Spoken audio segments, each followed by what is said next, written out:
এই আলু লাগানোর সঙ্গে সঙ্গে স্প্রে করছো ভাই, এর কারণ কি ভাই? এর কারণ আপনার এই যে আলুর সেচ দেওয়ার সাথে সাথে হ্যাঁ দেখা যায় অনেক জায়গায় আলুর গাছ ওঠে না, হ্যাঁ আলু পচে যায়, হ্যাঁ। নষ্ট হয়ে যায়। সে আলু পচবে না, নষ্ট হবে না। ভাই এই পদ্ধতি তো আগে ছিল না, আপনারা এই পদ্ধতি ব্যবহার করে কি সফলতা পেয়েছেন?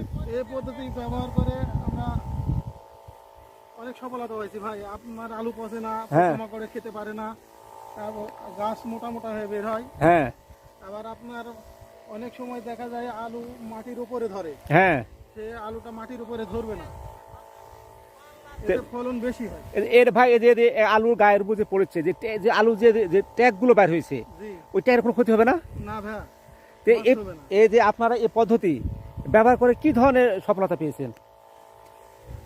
এই পদ্ধতিটা ব্যবহার করে আপনার এই যে আলুতে বিষ পড়ছে, হ্যাঁ। এই আলুটা পচবে না, আবার আপনার ওই যে পোকামাকড়ে খেতে পারবে না, কীটনাশক আছে সাথে।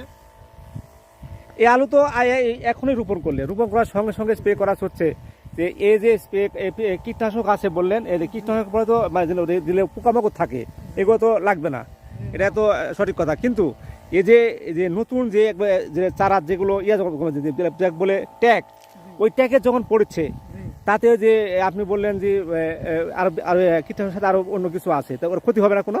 না ভাই, ওই ট্যাগটা আরো মোটা হয়ে বের হবে। মোটা হয়ে বের হবে, তাই না? কি কি আছে ভাই এর সাথে বলছেন? এর সাথে আছে আপনার অ্যামিস্টার টপ আছে, হ্যাঁ। আর আপনার ক্যারাট আছে। ক্যারাট আছে? জি ও আচ্ছা, এই ক্যারাট ব্যবহার করা হচ্ছে এবং এমএসএ টপ ব্যবহার করছে। তাতে এরা কত বছর থেকে ব্যবহার করছেন আপনারা? এটা আমরা বিগত 6-7 বছর থেকে ব্যবহার করি। মানে আলু লাগানোর সঙ্গে সঙ্গে আপনারা রোপণ করে দিবেন, তাতে আপনারা এই সফলতা পেয়েছেন জি ভাই? এতে ফলনে কোনো কম বেশি হয় না? জি না ভাই, ফলন অনেক বেশি হয়। ফলন বেশি হয়? জি, আপনার এই স্প্রেটা করলে ফলন আপনার স্বাভাবিকের চেয়ে 10-15 বস্তা বেশি হবে। 10-15 বেশি হবে? এরা আপনারা বললেন 4-5 বছর থেকে ব্যবহার করে আসছেন, তো এই পদ্ধতি কি আগে ছিল ভাই? জি না ভাই, আগে ছিল না। আপনার এই যে যখন থেকে আপনার এই যে আলু মাটির উপরে ধরে, হ্যাঁ। তখন থেকে এই পদ্ধতিটা আমরা ব্যবহার করে আসছি। মানে আলু, মানে যখন আলুর গাছে আলু ধরে, জি মানে ওই তারপর থেকে আপনারা এই পথ ব্যবহার করছেন, জি, এই সে তাহলে মাটির নিচে আলু অনেক গাছে ধরে, অনেক গাছে দেখা যায় যে আপনার মাটির উপরে আলু ধরছে। হ্যাঁ। ওই তখন থেকেই আমরা ব্যবহার করি, এতে মাটির উপরে আর আলু ধরে না। ও আচ্ছা আচ্ছা, তাহলে এই পদ্ধতিতে অনেক লাভ ভাই, তাহলে তো ফলন অনেক বেশি। অনেক ফলন বেশি হবে।